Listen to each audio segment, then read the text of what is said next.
Ai, ai, ai. Estão todos vivos? Estão todos vivos? Essa é a pergunta que eu acho que eu tenho que fazer para vocês, né? Estão todos vivos? Que maluquice, hein? Que jogo foi esse? Brasil e Japão, seleção brasileira vence o Japão por 2-1 com o gol do Martinelli, hein?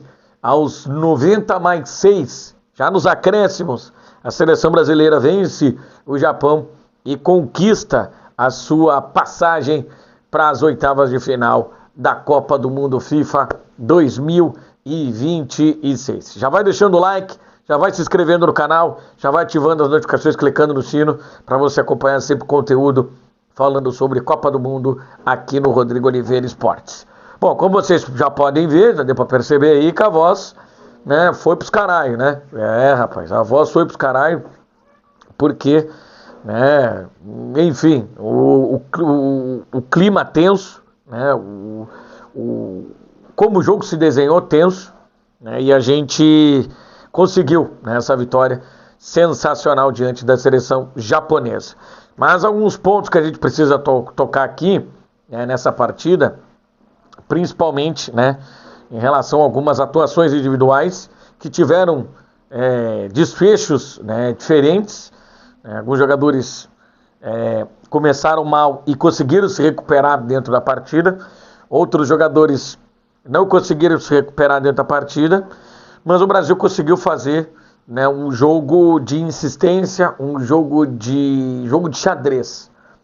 Foi um jogo de xadrez, né, e um jogo muito difícil para conseguir, né, dar tranquilidade para o torcedor. Já estava todo mundo se preparando para a prorrogação, né?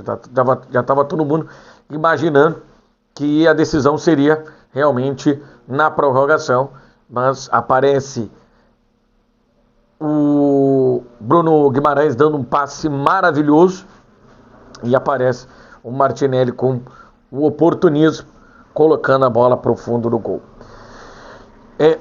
Naquele momento, naquele segundo tempo, né, eu acho que isso aí todo mundo vai concordar, baixou o Real Madrid na seleção brasileira, tá? Como a gente costuma dizer, né, o Real Madrid ele tem aqueles encantamentos com as noites de Copa, né, principalmente com a Liga dos Campeões, em que o time pode não estar jogando bem, pode não estar performando, pode não estar tendo uma grande atuação contra o adversário, mas em algum momento o Real Madrid vai conseguir fazer alguma coisa dentro do jogo e vai conseguir vencer. E foi o que aconteceu com a seleção brasileira hoje. Claro que está todo mundo querendo futebol de volume, futebol bem vistoso, o futebol isso, o futebol aquilo, mas a seleção brasileira ela está se mostrando uma seleção extremamente competitiva. E é o que precisa nesse momento. Ser competitivo. Precisa ganhar os jogos. Não interessa como. Precisa de vitórias. E foi o que a seleção brasileira conseguiu fazer nesse jogo contra a equipe do Japão. Um Japão que começou dentro da sua característica, linhas baixas, né, esperando a seleção brasileira tentar dar um bote, tentar dar uma esticada, tentar dar uma pressionada lá em cima para tentar tomar essa bola e sair, né, no contragolpe.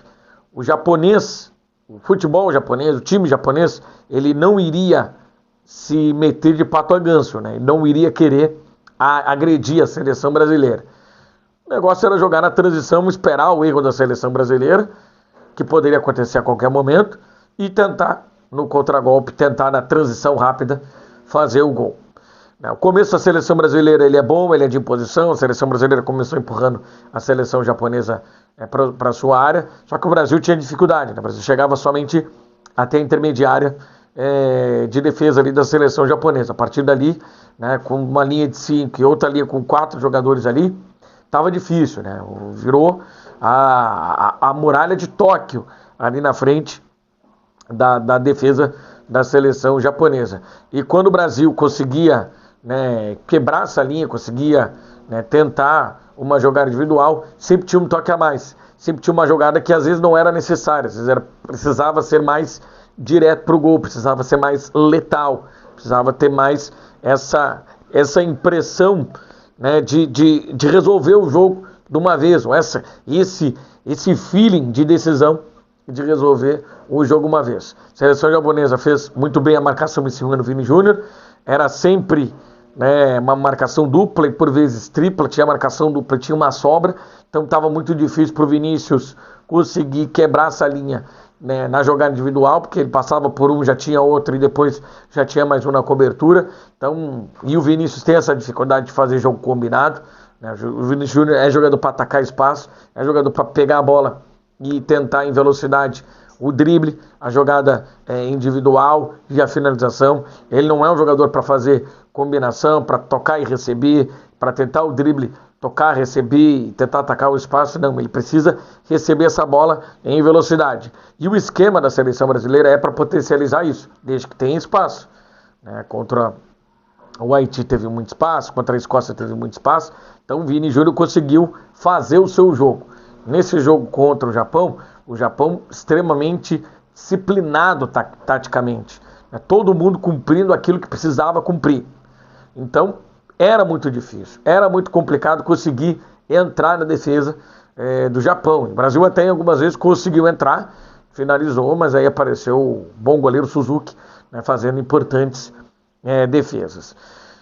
Mas aí o Brasil estava numa transição, né, sofreu um pouquinho ali numa pressão da seleção brasileira, estava saindo e saindo bem, e saindo muito armado. E aí o que acontece? Um passe errado desmonta absolutamente todo o sistema defensivo. Porque o que acontece? Tem muita gente botando a culpa no Casemiro, botando a culpa no Alisson, e ninguém culpando o verdadeiro culpado. Ou, não, ele errou, mas depois se recuperou.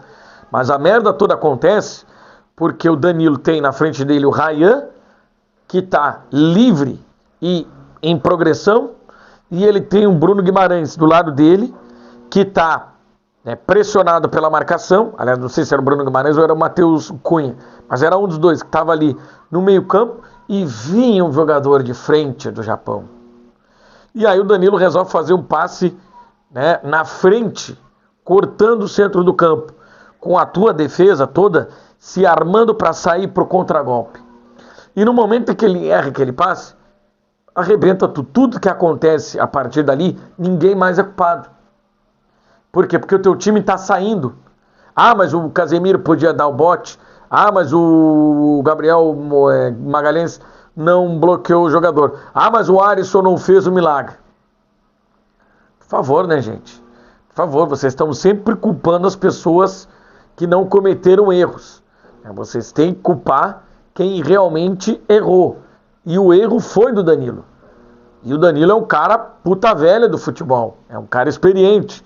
É um cara que tem a confiança do Ancelotti. É um cara que foi bancado pelo técnico da seleção brasileira, o Ancelotti. Então, ele mais do que ninguém tem a confiança do treinador. Ele não podia, em circunstância nenhuma, por tudo isso que eu já falei, dar aquele passe na frente. Então, a partir do momento em que ele erra aquele passe, tudo que acontece a partir dali é surpresa para todo mundo, porque o Casemiro está se aprontando para sair, para a linha ficar alta, o Marquinhos também está se aprontando para sair, o Martinelli também está se aprontando para sair, e no momento que tu está se aprontando para sair e tu vem com um cara em alta rotação, de frente, com bola dominada e tu tem que girar o teu corpo, voltar, não vai conseguir.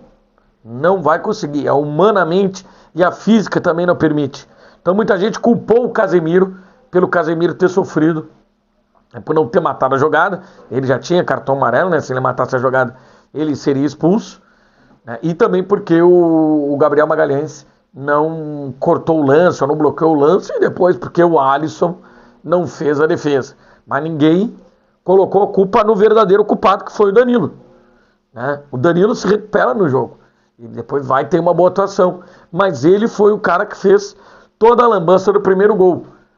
E aí, claro, para um time que ainda está em formatação, tu toma um gol através do erro de um dos seus jogadores mais experientes do elenco, que é o Danilo. Cara, o time desmorona, né? O time dá uma tremida.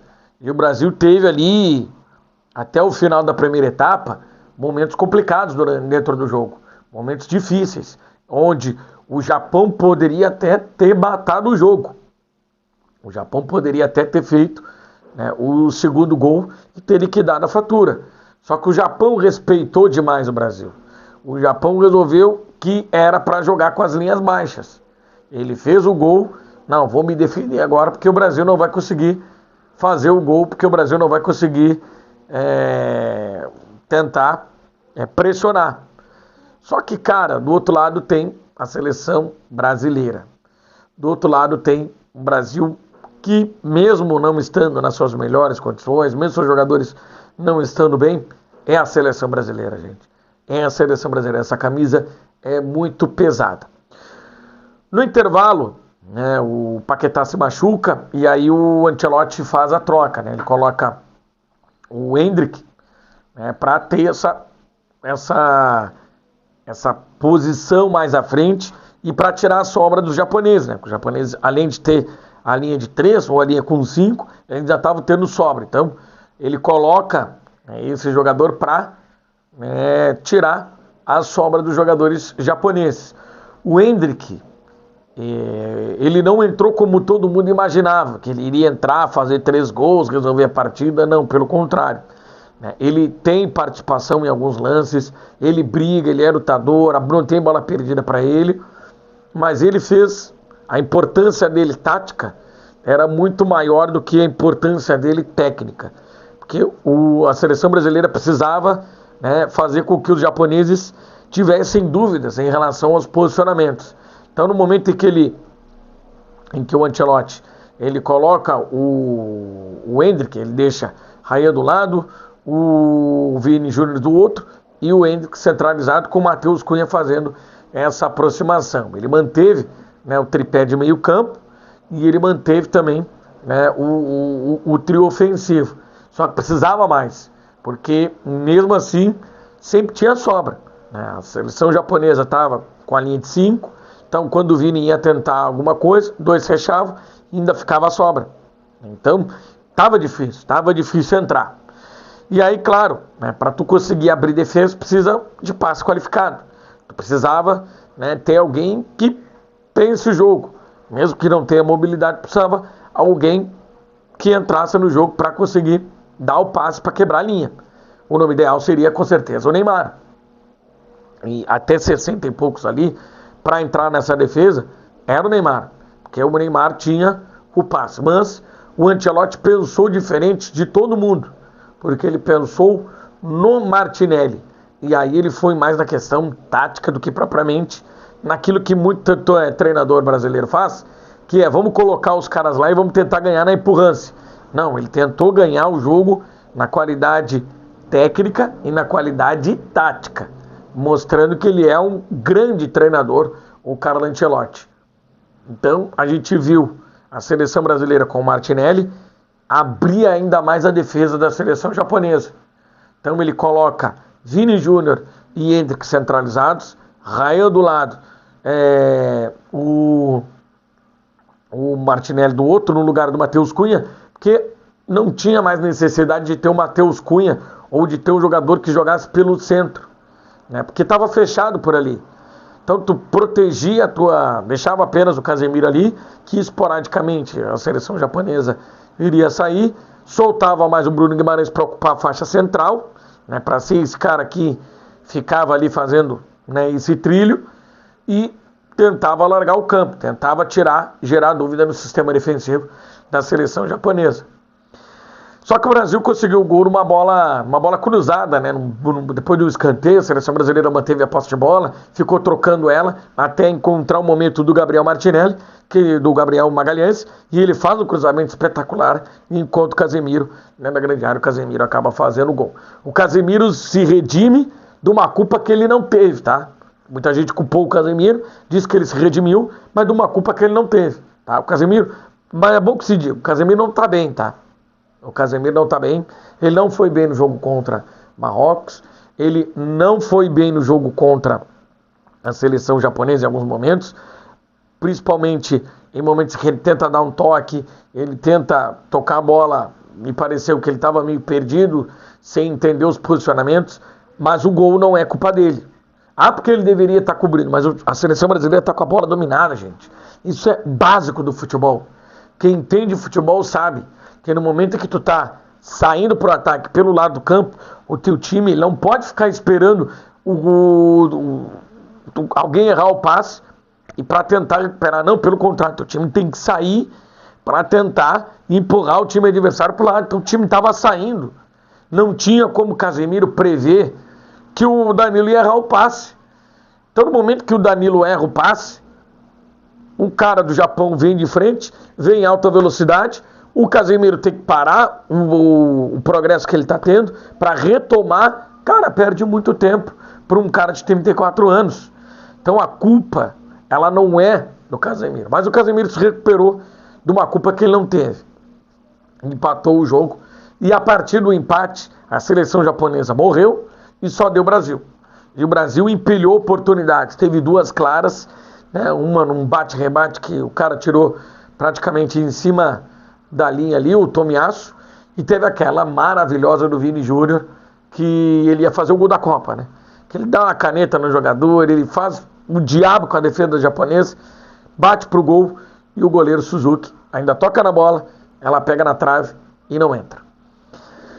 E o Brasil ficou insistindo, né, nesse jogo muito Carlo Ancelotti. Quem acompanha futebol europeu sabe como os times do Carlo Ancelotti jogam. Não tem desespero. Não tem pegar a bola e começar a lançar ela lá para dentro da grande área. Vai ter lançamento da bola lá para dentro da grande área, mas vai ser em uma jogada ensaiada. Vai ser numa jogada combinada. Não vai ser simplesmente lançar a bola lá para dentro da grande área e vamos ver o que é que vai acontecer. Pelo contrário, tudo é resultado de treino, resultado de entender o que está acontecendo. Claro que para nós que estamos longe e estamos torcendo, é um saco isso, né? Porque a gente quer que a definição aconteça o mais rápido possível. Mas só que no futebol, nem tudo acontece da maneira como a gente quer. E obviamente que não iria acontecer da maneira como a gente quer os gols, né, da seleção brasileira. Então a seleção brasileira trabalhou a jogada e conseguiu chegar ao gol, né? Um gol que foi extremamente importante, em que o Brasil tinha a bola dominada, o Ender que dá uma desligada no lance, ele acaba perdendo a posse, só que o Rayan estava muito ligado, o Rayan cresceu muito no segundo tempo, o primeiro tempo dele foi de muita timidez, né? Foi em primeiro tempo em que ele simplesmente sucumbiu à marcação, né, da seleção japonesa, ele não tentou absolutamente nada. No segundo tempo, me parece que a conversa no intervalo surtiu efeito, ele foi para cima, ele criou oportunidades, ele tentou o gol a todo momento, né, ele tentou o drible, que é uma característica dele, e ele conseguiu aí, né, chegar a jogada do gol, ao gol da vitória, em que ele faz a pressão, recupera a bola, toca a bola para o Bruno Guimarães, e o Guimarães tem uma calma,